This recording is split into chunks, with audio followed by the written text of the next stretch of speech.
Welcome to short and sweet movie show VTube. బతుకు వెతలుగా మారిన చేనేత కార్మికులు వారు అద్భుతమైన పనితనానికి అంతకు మించిన సృజనాత్మకతను జోడించి పడుగు పేకలతో అందమైన చీరలు నేసే వారి బతుకులు మాత్రం అగమ్య గోచరమే.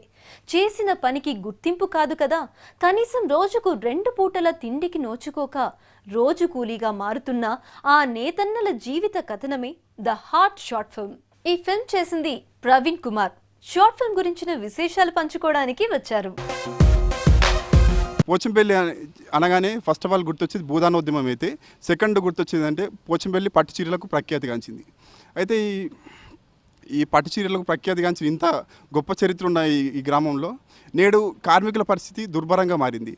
ఏంటంటే కార్మికులు వాళ్ళు ఇప్పుడు తినడానికి కూడా తిండి లేకుండా వాళ్ళు ఏంటంటే వలస వెళ్ళిపోయి ఈ యొక్క ఇంత నైపుణ్యం ఉన్న పనిని వదిలిపెట్టి నైపుణ్యం లేని పని ఏంటంటే ఒక లేబర్ లాగా మారిపోతున్నారు. ఒక హోటల్లో పనిచేస్తున్నారు, ఒక తాపి మేస్త్రి కింద పనిచేస్తున్నారు, ఒక డ్రైవర్గా పనిచేస్తూ ఇంత నైపుణ్యం ఉన్న పనిని వదిలిపెట్టి అలా ఎందుకు వెళ్ళిపోతున్నారు, వాళ్ళు ఎందుకు మైగ్రేట్ అవుతున్నారు అనే ఒక విషయాన్ని తీసుకొని మేము ఈ యొక్క ది హార్ట్ ఫిలిం అని నిర్మించాలనుకున్నాం.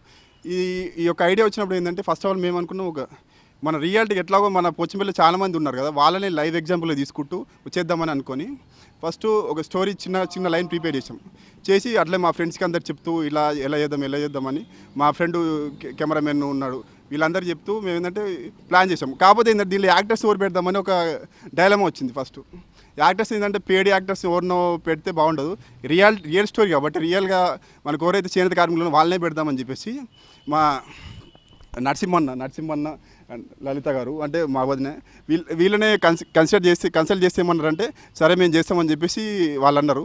అలా వాళ్ళని కన్సల్ట్ చేసిన తర్వాత ఈ స్టోరీకి వాళ్ళు యాప్ట్ అయిపోయారు. దానివల్ల ఏంటంటే మంచి అవుట్పుట్ వచ్చింది. ఏంటంటే వీళ్ళు ఈ సినిమాలో ఎక్కడ వాళ్ళు యాక్టింగ్ చేసినట్టు అనిపించదు, ఏంటంటే రియాలిటీగా వాళ్ళు జీవించారు. ఎందుకంటే ఒక షాప్కి వెళ్ళినప్పుడు వాళ్ళు ఒక చీర అమ్ముడు పోయినప్పుడు వాళ్ళు ఎలా ఫీల్ అవుతారు, వాళ్ళకి ఎంత బాధ ఉంటుంది వాళ్ళ లోపల. ఎందుకంటే చీర అమ్ముడు పోతే ఇంట్లో తినడానికి బియ్యం ఉండకపోతే వాళ్ళ ఫ్యామిలీ ఎలా గడుస్తుందని రోజు ఎలా భయపడుతూ బతుకుతారు, ఇవన్నీ విషయాలు దీంట్లో పొందుపరుస్తూ మెయిన్గా ఏంటంటే పోచంపల్లి యొక్క ఇంత ప్రఖ్యాతిగాంచిన చేనేత పరిశ్రమ ఎందుకు కొలాప్స్ అయింది, ఎందుకు దీన వ్యవస్థకు చేరింది, దాంతోపాటుగా ఈ కార్మికులందరూ ఎందుకు వలస వెళ్ళిపోతున్నారు, ఇక్కడి నుంచి వలస వెళ్ళి బయట ఒక కార్మికుల్లాగా పనిచేస్తున్నారు. ఇదంతా నాకు ఏంటంటే ఒక బాధగా అనిపించి దీన్ని ఏంటంటే ఎలాగైనా సరే ప్రపంచాన్ని తెలియజేయాలని ఉద్దేశంతో ది హార్ట్ అనే ఫిలిం నిర్మించాము. దీనికి మా ఫ్రెండ్స్ అందరూ సహకరించారు. నెక్స్ట్ మా ఫ్రెండ్ కో డైరెక్టర్ విజయ్ మాట్లాడతారు. ది హార్ట్ ఫిలింకి వచ్చేటప్పటికి ఒక 3 years బ్యాక్ మా ప్రేరణ నేను ఇద్దరం పక్కపక్కనే ఉండేవాళ్ళము. అయితే ఫస్ట్ ఒక స్టోరీ అనుకున్న తర్వాత ఈ స్టోరీని ఏ విధంగా ముందుకు తీసుకెళ్లాలని అనేటువంటి ఆలోచనతో విలేజ్లో ఉన్నటువంటి కొంతమంది వ్యూవర్స్ని కలిసి ఏ విధంగా వాళ్ళు ఈ యొక్క బ్రతుకుని ఎలా తీస్తున్నారు, ఏ విధంగా సఫర్ అవుతున్నారు అనే దాని విషయం మీద స్క్రిప్ట్ రెడీ చేసుకుందాం అనేసి లైన్ పెట్టుకొని స్టార్ట్ చేసామండి. స్టార్ట్ చేసిన తర్వాత ఆ స్క్రిప్ట్లో కొన్ని మిస్టేక్స్ ఉన్నాయి, వాటన్నిటిని ఓవర్కమ్ చేస్తూ మెల్లిమెల్లి దాన్ని డెవలప్ చేసామండి. చేసిన తర్వాత దాన్ని వితౌట్ ఎక్స్పీరియన్స్ లేకుండా ఒక షార్ట్ ఫిలిం మేక్ చేయాలంటే చాలా ఆ రోజు నైట్ అవుట్ చేసే తెలిసిపోయింది ఎంత హార్డ్ వర్క్ చేయాలి, ఎంత ఒక షార్ట్ ఫిల్మ్ మేక్ చేయాలంటే ఫస్ట్ టైం వితౌట్ ఎక్స్పీరియన్స్ లేకుండా అనేది కెమెరామెన్కి మాకు చాలా అనుభవం అయింది. ఆ రోజు నైట్ ఒక 11-11:30 వరకు వాళ్ళ ఇంట్లోనే రెంట్ తీసుకొని వాళ్ళని ఒప్పించి రిక్వెస్ట్ చేసి చాలా షూట్ చేయడం జరిగింది. ఆ తర్వాత half of the picture complete అయిన తర్వాత దాదాపు ఒక 2 weeks హార్డ్ వర్క్ చేసామండి. ఎడిటింగ్ దగ్గర కానీ ప్లస్ వాయిస్ ఓవర్ డబ్బింగ్ దగ్గర ప్లస్ దీనికి సబ్ టైటిల్స్ అనేది నేషనల్ వైజ్గా ఈ యొక్క ది ఫిలింని తీసుకెళ్లాలని సబ్ టైటిల్స్ కూడా ఇప్పించామండి. మా అదృష్టం అనుకోవాలి, మనకు ఢిల్లీలో రాపోల్ ఆనంద భాస్కర్ గారు వీక్షించడం జరిగింది. దాన్ని స్పెషల్గా థ్యాంక్స్ కూడా చెప్పడం జరిగింది వాళ్ళు కూడా. అండ్ నల్గొండ డిస్ట్రిక్ట్ కలెక్టర్ గారు దీన్ని స్పెషల్గా అన్ని డిస్ట్రిక్ట్లో కూడా పంపించడం జరిగింది. వీవర్స్ ఎందుకు సఫర్ అవుతున్నారు, దీన్ని ప్రభుత్వం దృష్టికి తీసుకెళ్లాలనే విషయం మీద దీన్ని తీయడం జరిగింది. మేము ఫస్ట్ ది హార్ట్ ఫిలింకు స్టోరీ కంప్లీట్ అయిపోయిన తర్వాత ఏమనుకున్నామంటే దీనికి మేము ఎలా బడ్జెట్ వేసుకోవాలనుకున్నామంటే ఫస్ట్ ఆఫ్ ఆల్ వచ్చేసి దీనికి ఎంత ఒక భారీ బడ్జెట్గా చేస్తే మినిమం ఒక 30,000 వరకు అవుతుంది. కాకపోతే అంత బడ్జెట్ భరించే స్టేజ్లో మేము లేవు కాబట్టి మేము అందరం ఒక స్టూడెంట్ లాగా ఉన్నాం కాబట్టి మేము ఒక మా రేంజ్కి ఒక 30,000 అంటే అది ఎక్కువైపోతుంది. అందుకే మేము ఏమనుకున్నామంటే మా ఫ్రెండ్ చందు కెమెరామెన్ ఉన్నాడు, దాంతోపాటుగా మాకు సహకారం అందించే వాళ్ళు ఇంకోరు ఉన్నారు. ఏంటంటే మా నందన్ ఉన్నాడు, దాంతోపాటు డబ్బింగ్ చెప్పడానికి రామకృష్ణ అన్న ఉన్నాడు. వీళ్ళందరినీ మేము కోఆర్డినేట్ చేసుకుంటూ వెళ్తూ ఏంటంటే రామకృష్ణ అన్న కూడా ఎందుకంటే డబ్బింగ్ చెప్తూ దాంతోపాటు దాంట్లో ఒక కీలకమైన పాత్ర కూడా పోషించాడు. దాని ద్వారా ఏంటంటే మేము దీన్ని తక్కువ బడ్జెట్ మినిమం ఏంటంటే మేము ఒక 10,000 లోపల దీన్ని పూర్తి చేయగలం. ఏంటంటే ఓన్లీ దీని ఖర్చు వచ్చేసి ఒక కెమెరాని ఒక హైర్ తీసుకున్నాం, రెంట్కి తీసుకొని ఆ ఖర్చే తప్ప మిగతా మేము అంతా ఓన్గా మా వంతుగా మేము భరించుకొని చేసాం. దీనికి ఫిలింకి వచ్చేసి ఒక 10,000 లోపల దీన్ని పూర్తి చేసాం. ఈ ఫిలింని మేము షూట్ చేసిన దానిలో మాకు కష్టమైన భాగం ఏమనిపించింది అంటే ఫస్ట్ టైం మా లైఫ్లో నైట్ షూట్ చేయడం జరిగింది. ఏంటంటే నైట్ షూట్ ఎలా చేయాలో తెలియదు మాకు, రిఫ్లెక్టర్స్ ఎలా పెట్టాలి, లైటింగ్స్ ఎలా సెట్ చేసుకోవాలని కూడా తెలియకుండా ఏంటంటే ఫస్ట్ ఒక ప్రయోగాత్మకంగా వెళ్ళాం. అది కొంచెం మేరకు ఇక్కడ ప్రాబ్లమ్స్ వచ్చినా సరే దాన్ని ఓవర్కమ్ చేస్తూ మేము ఫిలింలో చక్కగా చూపెట్టగలిగాం. నైట్ షాట్స్ కూడా ఒక 3-4 వరకు షూట్ చేసి దాన్ని కూడా సక్సెస్గా అందించాం. దానికి ముఖ్య కారకం ఏంటంటే మా చందు ఇప్పుడు మాట్లాడతాం. యాక్చువల్లీ 1 or 2 కెమెరా తీసుకున్నాం, రెంట్కి తీసుకున్నాం. యాక్చువల్లీ అది క్వాలిటీ కూడా ఏంటంటే ఆ కెమెరా యాక్చువల్లీ పాడైపోయిన కెమెరా అది వితౌట్ వర్క్ అనమాట. అది యాక్చువల్లీ దాన్ని రెంట్కి తీసుకున్నాము. తర్వాత ఏంటంటే బయట అవుట్డోర్లో షూట్ చేసేటప్పుడు మార్నింగ్ టైంలో కానీ ఈవినింగ్ టైంలో కానీ షూట్ చేయాలి. కాకపోతే టైం ఎక్కువ లేదు, ఎందుకంటే రెంటల్ కెమెరా కదా, ఎక్కువ డేస్ తీసుకుంటుంటే మనీ బడ్జెట్ పెరిగిపోతూ ఉంటుందని చెప్పేసి ఫటా ఏదో తీసేసాము. ఇంకొకటి ఏంటంటే రిఫ్లెక్టర్స్ కొద్దిగా ప్రాబ్లం అయిపోయింది. ఎవరు మనకి సబ్జెక్ట్ గురించి డెప్త్ తెలియదు అనమాట. ఓకే ఏం చేయాలి సర్లే ఏదో ఒకటి తీసేద్దాంలే అని చెప్పేసి అనుకున్నాము. మ్యాక్సిమం 4 days షూట్ చేసాము. 4 daysలో నైట్ ఒకరోజు షూట్ చేయడం జరిగింది. ఇల్లు కూడా ఒకటి ఇల్లు మేము పర్మిషన్ తీసుకొని చేసాము. ఆ ఇల్లు కూడా చాలా బాగుంది. ఇల్లు పల్లెటూరు అంటే ఎట్లా ఉంటుందో ఆ ఇల్లు అట్లా ఉంది. నేను చేనేత పని చేస్తాను. నేను దుకాణంలో మాల్ తీసుకురావడము, మాల్ తీసుకొచ్చినాక మా భార్య తయారు చిటికీలు పోయడము మరియు రంగుల అద్ది నేను మొగ్గము మీద నేయడం జరుగుతుంది. ఆ నేసిన చీరను షాపులకు తీసుకుపోవడం, అక్కడ అమ్మడము, మరి తర్వాత నెక్స్ట్ మళ్ళీ డబ్బులు పెట్టి మాల్ తీసుకురావడము జరుగుతుంది. అయితే కొన్ని రోజులుగా మాళ్ళు కానీ అన్ని ధరలు పెరుగుతున్నాయి. దానివల్ల గిట్టుబాటు ధర లేక సమస్యలు వచ్చి మేము వలసపోవడం జరుగుతుంది. మా భార్య మా 2 పిల్లలు ఇందులో నటించినారు. నా పేరు లలిత. మా హస్బెండ్ మొగ్గను వేస్తాడు. ఆ మొగ్గానికి చిట్కీలు వేయడం కానీ కట్లు వేయడం కానీ అతనితో పాటుగా నేను హెల్ప్ చేస్తుంటాను. అయితే ఇదే స్టోరీలాగా తీస్తే మన జీవితం అనేది అందరు చూస్తే మన లైఫ్ ఎట్లా ఉంటుంది అనేసి ప్రవీణ్ చెప్తే సరే అనేసి మా పనిని మేము చేసుకుంటూ అందరికీ తెలియజేస్తే మా బాధలు కూడా కొందరికి అర్థమవుతాయి అనేసి దీంట్లో పాల్గొనడం జరిగిందండి. రియల్గా మేము మొగ్గం వర్కే చేస్తాము. భూదాన్ పోచంపల్లి చేనేత కార్మికుల జీవితాలతో తెరకెక్కిన షార్ట్ ఫిల్మ్ ద హార్ట్ ఇప్పుడు చూద్దాం.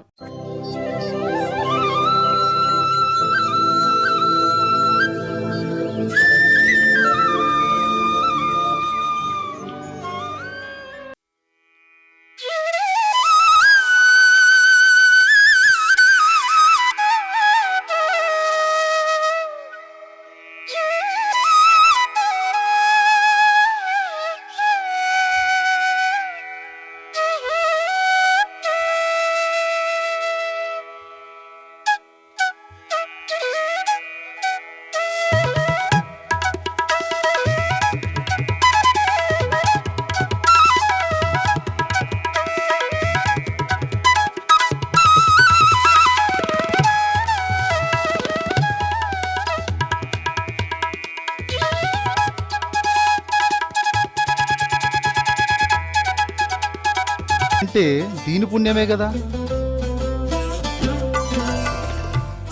ఆకాశంలో సూర్యుడు పోయి చంద్రుడొచ్చినా మా పని మాత్రం ఉడకపోయేది. ఇంటిల్లి పాది పని చేసేటోళ్ళం. పట్టు చీర అంటేనే 10 మందిని మెప్పించాలి. దానికి ఎప్పుడు కొత్త డిజైన్లు ఆలోచించాలి. అందుకు నేను రాత్రిపూట ఓ కొత్త డిజైన్ కోసం ఆలోచిస్తున్నా. నా మెదడుకు పని పెట్టి కొత్త డిజైన్ గీయడం మొదలుపెట్టినా. డిజైన్ గీయడం అయిపోయినాక మా ఆమె పోసిన సిటికీ మీద గా డిజైన్ తగ్గట్టుగా గుర్తులేసుకున్నా. గా తర్వాత దానికి కట్లేసి రబ్బలతో చుట్టి రంగులద్దడానికి తయారు చేసిన.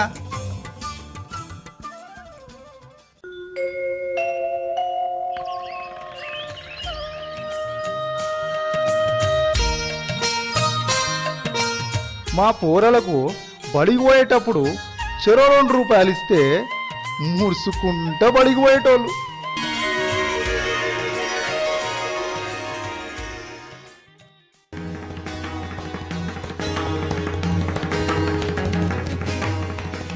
గా తర్వాత ఆ చిటికీకి రంగులద్ది ఆరబెడితే మా ఆమెనేమో చిటికీ రబ్బర్లు ఇప్పి ఆ చిటికీ దారాన్ని పంటకి చుట్టేది.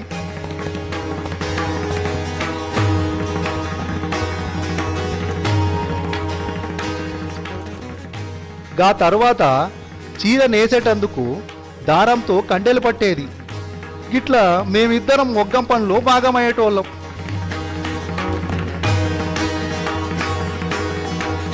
గట్ల తయారు చేసిన దారంతోని రాత్రింబవలు మొగ్గం నేసి నేను అనుకున్న డిజైన్ చీరని 3 రోజుల్లో తయారు చేసేటోన్ని.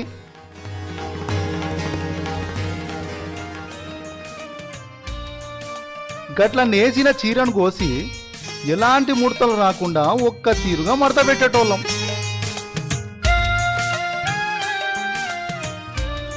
నా చీరకు మంచి ధర రావాలని ఆ దేవునికి మొక్కి చీరల దుకాణాలకు పోతున్నా.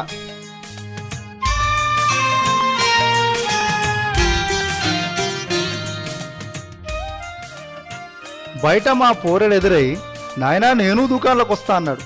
సరే అని చెప్పి వాణ్ణి కూడా ఎంట తోలుకపోయినా. ఓ చాక్లెటో బిస్కెటో కొనిస్తానని మా పోరనికి చిన్న ఆశ.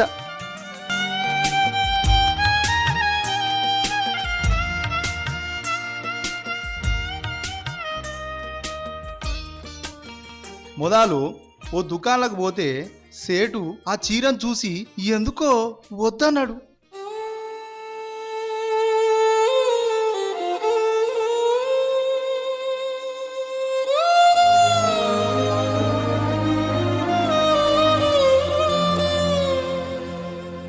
ఇంకో దుకాణంలోకి పోతే చీరను చూసిన సేటమ్మ గిసోంటి రంగు చీరలు మా దుకాణంలో మస్తుగున్నాయని చెప్పి వద్దంది.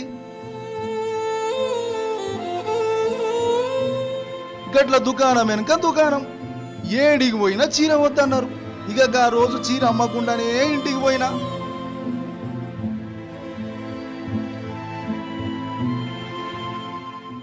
తర్వాత రోజు చీర అమ్మేటందుకు పోతుంటే మా ఆమె ఎదురై ఇంట్లో బియ్యం సామాన్లు అయిపోయినాయని బుజ్జికేమో పరీక్ష ఫీజు కట్టాలని చెప్పింది. గప్పుడు ఎట్లయినా ఈ చీరలు అమ్మాలని నా మనసులో అనుకొని పోతున్నా.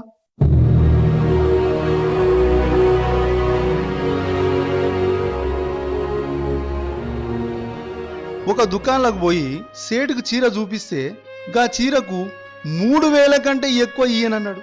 గా ధరకు అమ్మితే నాకు గిట్టుబాటు కాదు సేటు అని వెనక్కొచ్చిన. ఇంకో దుకాణంలోకి పోయినా అక్కడ కూడా గంతే.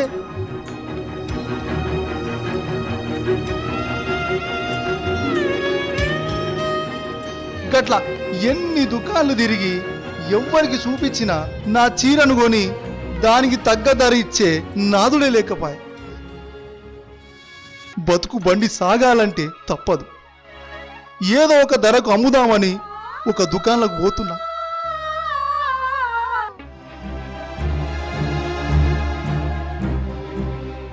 గా దుకాణంలో పోయేసరికి సేటు ఎవరితోనో మాట్లాడుతుండు.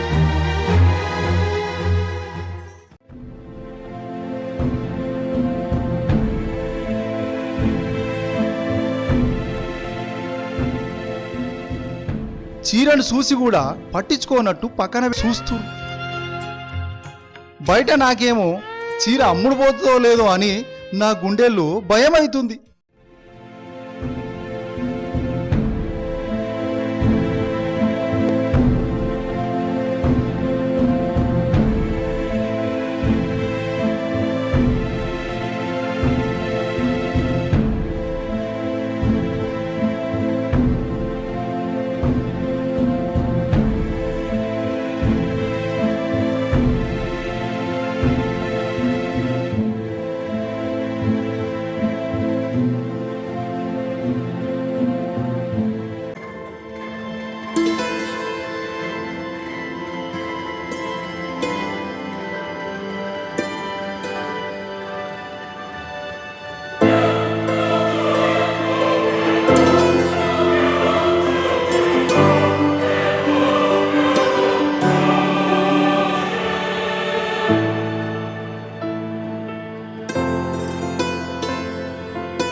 కాక ఇంకా 200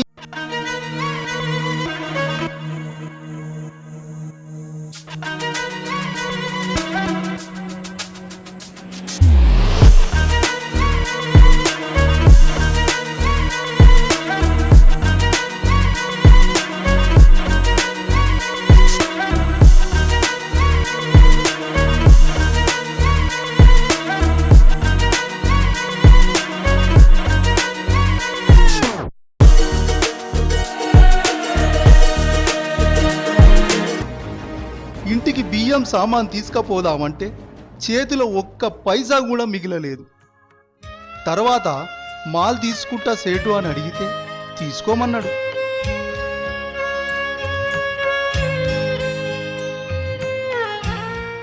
మాల్ని తీసుకొని సేటుకు చూపిస్తే పైసలు అడిగిండు. పైసలు ఇప్పుడు నా దగ్గర లేవు సేటు, తర్వాత ఇస్తా అని చెప్తే ఉద్దరియేనని చెప్పిండు. పైసలు లేకపోతే మాల్ని అక్కడ పెట్టి ఎల్లిపోమ్మని ముఖం మీదనే చెప్పేసరికి నా మనసు ఇరిగిపోయింది.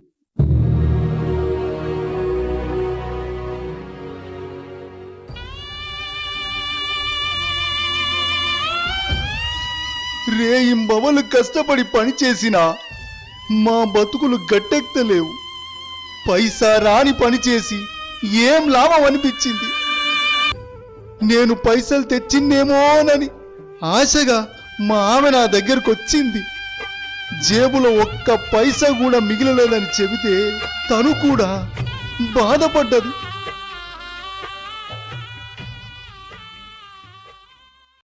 పేరుకేమో ఇంత గొప్ప పని చేసినా మా బతుకులేమో దినాం కుంటుపడిపోతున్నాయి. ఇక ఈ పని చేస్తే బతకలేమనిపించింది. ఒక దిక్కేమో కన్న తల్లి లాంటి ఉన్న ఊరిని, మా తాతల తండ్రుల నుంచి వచ్చిన ఇంత గొప్ప పనిని ఇడిసిపెట్టి పోవాలంటే మనసొప్తలేదు. కానీ తప్పదనుకున్నాం.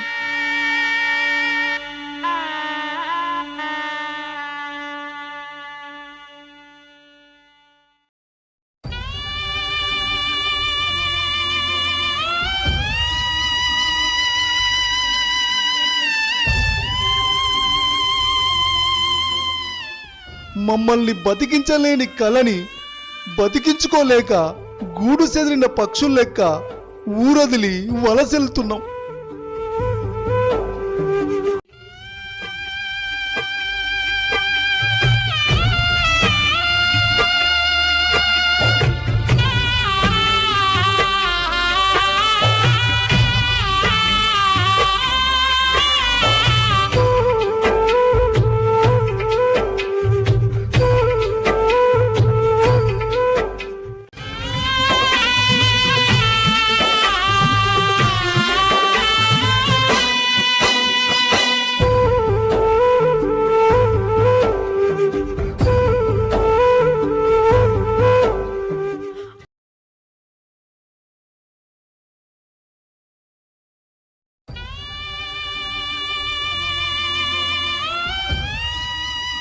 గొప్ప గొప్ప డిజైన్లు తయారు చేసి మంచి మంచి చీరలు నేసిన ఈ చేతితోనే ఇవాళ హోటల్లో చాయ్ ఇవ్వాల్సి వస్తుంది, కప్పులు కడగాల్సి వస్తుంది.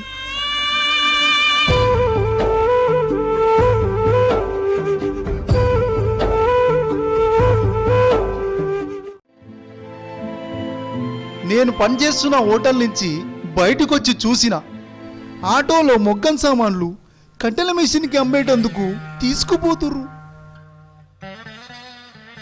ఏ కంప్యూటర్ కూడా తయారు చేయలేని డిజైన్లను మా మెదడుతో ఈ మొగ్గం మీద తయారు చేసినాం. అగ్గిపెట్టెల పట్టే చీరను కూడా అల్కగా నేసినాం. దాన్ని చూస్తే మొగ్గం పని చేసేటోళ్ళు గుర్తొచ్చి కళ్ళల్లో నీళ్లు తిరిగినాయి. నాలాగే ఎంతో మంది మొగ్గం పని విడిచిపెట్టి ఛాయ్ అమ్ముతుండ్రు, సెక్యూరిటీ గార్డ్గా చేస్తుండ్రు, డ్రైవింగ్ చేస్తుండ్రు, పెట్రోల్ బంకులో పెట్రోల్ కొడుతూ, హోటల్లో పనిచేస్తూ అద్భుతాలు చేయాల్సిన చేతులు ఈరోజు కూలి పని చేస్తున్నాయి. పడుగు పేకల్లాంటి కష్టసుఖాలను అల్లుకునే అద్భుతమైన జీవన శైలి నేతన్నది. భారతదేశానికి చేనేత గుండెకాయ లాంటిది. అలాంటి నేతన్నకు గుండెలాంటి మొగ్గం చప్పుడు ఆగిపోయింది. గతమంతా ఓ అద్భుత కలగా, వర్తమానం పీడకలగా బతుకుతున్న నేతన్నలందరికీ ఈ చిత్రం అంకితం. అది షార్ట్ ఫిల్మ్. కంటతడి పెట్టించే నిజ జీవిత కథనాలు ఇవి. ఇలాంటి interesting and creative short films మీ దగ్గర ఉంటే వెంటనే vtube@v6news.tv అనే మెయిల్ ఐడికి పంపించండి. ఇక వచ్చే వారం మరో చక్కటి షార్ట్ ఫిల్మ్తో మళ్ళీ కలుద్దాం. Until then bye.